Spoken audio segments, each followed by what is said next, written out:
श्रीरामपूर शहरातून एक अत्यंत धक्कादायक आणि संतापजनक घटना समोर आली आहे।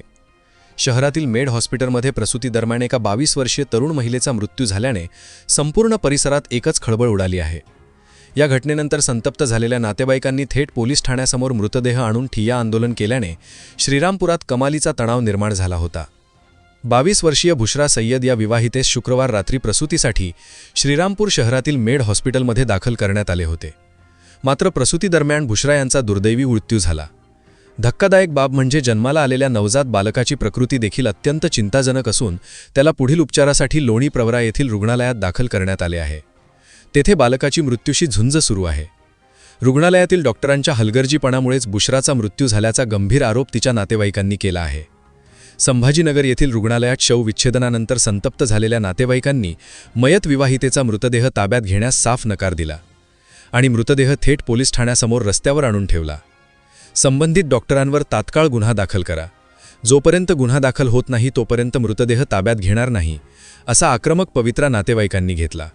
काल रात्री जी रिपोर्ट आलेली आहे, आज आम्ही संभाजीनगरला गेलो होतो, तिथं आमची PM झाला। PM मध्ये हे रिपोर्ट आलेली की श्वास नळी आहे ना, त्याच्यात अन्न अडकलं। तर डॉक्टराचं काम होतं की अन्न नळीमध्ये ते पाईप टाकून ते काढतात। त्यांनी ती काही प्रक्रिया केली नाही। त्यांनी 2 वेळेस त्याची छाती दाबली, नंतर त्याला काहीतरी डाऊट झाला। त्यांनी 2-3 डॉक्टर परत बोलवले तिथं हॉस्पिटलमध्ये आणि हॉस्पिटलमध्ये त्यांनी काय केलं, जेवढे पेशंट होते त्यांना सगळ्यांना बाहेर काढलं। सीझरचे पण पेशंट त्यांनी बाहेर काढले, 1 दिवसाचे सीझर पेशंट त्यांनी बाहेर काढले। त्याच्यानंतर त्यांनी ना डोर लावून घेतलं। डोर लावून अर्धा तास त्यांचं काहीतरी कन्व्हर्सेशन झालं। तेवढ्यात त्यांनी काय केलं, मग घेऊन त्यांनी कामगारमध्ये स्वतः डॉक्टर घेऊन गेले कामगारमध्ये स्वतः। असं कधी होत नाही की डॉक्टर कामगारमध्ये घेऊन जातात, स्वतः घेऊन गेला। नंतर तिथं झाल्यानंतर 1-1.5 तासानंतर आम्हाला सांगितलं की तुमचा पेशंट हालचाल करत नाहीये। मग आम्ही त्यांना जाब विचारलं का असं का?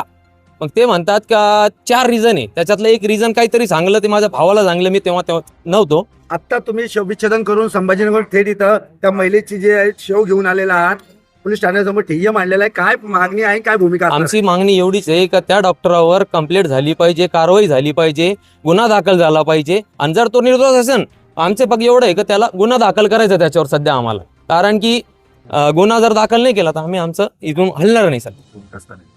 काल जे मेड हॉस्पिटलमध्ये घटना घडली ती बुशरा सय्यद त्यांना आम्ही पोस्टमॉर्टमसाठी औरंगाबाद संभाजीनगरला घेऊन गेलो होतो। तिथं घेऊन गेल्यामुळे त्यांची जी मेडिकल रिपोर्ट आली त्याच्यात कन्फर्म झाला का ते अन्ननळिकेमध्ये त्याचा अन्न अटकल्यामुळे आणि डॉक्टरच्या हलगर्जीपणेमुळे तिचा निधन झाला। त्याच्यासाठी आम्ही इथं डॉक्टरवर गुन्हा दाखल करण्यासाठी, मेड डॉक्टरवर गुन्हा दाखल करण्यासाठी इथं ठिय्या मांडला आहे। आणि जोपर्यंत डॉक्टरवर गुन्हा दाखल होत नाही तोपर्यंत आम्ही इथून शव हलवणार नाही आणि त्या मुलीचा, आमच्या बहिणीचा अंत्यविधी पण देखील करणार नाही। पोलीस ठाण्यासमोरील नातेवाईकांच्या या आंदोलनामुळे शहरात काही काळ प्रचंड तणावाचे वातावरण निर्माण झाले होते। नातेवाईकांचा वाढता रोष आणि परिस्थितीचे गांभीर्य ओळखून वरिष्ठ पोलीस अधिकाऱ्यांनी तात्काळ मध्यस्थी केली। पोलिसांनी नातेवाईकांशी चर्चा करून त्यांना रीतसर चौकशीचे करून कारवाईचे लेखी आश्वासन उपविभागीय पोलीस अधिकारी जयदत्त भवर यांनी दिले। रात्री श्रीरामपूर शहरातील मेड हॉस्पिटल येथे एक 22 वर्षीय महिलेची प्रसूती झाली। त्यानंतर तिला त्रास होऊ लागल्याने तिला कामगार हॉस्पिटल श्रीरामपूर या ठिकाणी ॲडमिट करण्यात आलं। नंतर एक जवळपास अर्ध्या-पाऊण तासात तिची त्या ठिकाणी डेथ झाली। त्या डेथनंतर आपण श्रीरामपूर शहर पोलीस स्टेशनला एक ED दाखल केलेली आहे आणि मयत महिलेचं PM संभाजीनगरला घाटी हॉस्पिटल या ठिकाणी झालेलं आहे। नातेवाईकांचा रोष होता, पोलिसांनी डॉक्टरांवरती गुन्हा दाखल करावा, परंतु प्रक्रियेप्रमाणे सिव्हिल सर्जन साहेबांच्या अध्यक्षतेखाली एक कमिटी असते। त्या कमिटीच्या निर्णयानंतर डॉक्टरांनी केलेले औषधोपचार योग्य आहेत किंवा कसे याची पडताळणी करून त्यांचा अभिप्राय आल्यानंतरच गुन्ह्याची प्रक्रिया सुरू होते। तसं आश्वासन आपण नातेवाईकांना दिलेलं आहे आणि ते या ठिकाणी पोलीस स्टेशन या ठिकाणी निघून गेलेले आहे। त्यानंतर पोलीस ठाण्यासमोर निर्माण झालेला तणाव निवळला आणि नातेवाईकांनी मृतदेह ताब्यात घेतला। या घटनेमुळे श्रीरामपुरात वैद्यकीय क्षेत्रातील हलगर्जीपणाचा मुद्दा पुन्हा एकदा ऐरणीवर आला असून पोलीस आता या प्रकरणात काय कारवाई करतात याकडे सर्वांचे लक्ष लागले आहे। याविषयी S न्यूज मराठी वाहिनीने घेतलेला ब्युरो रिपोर्ट।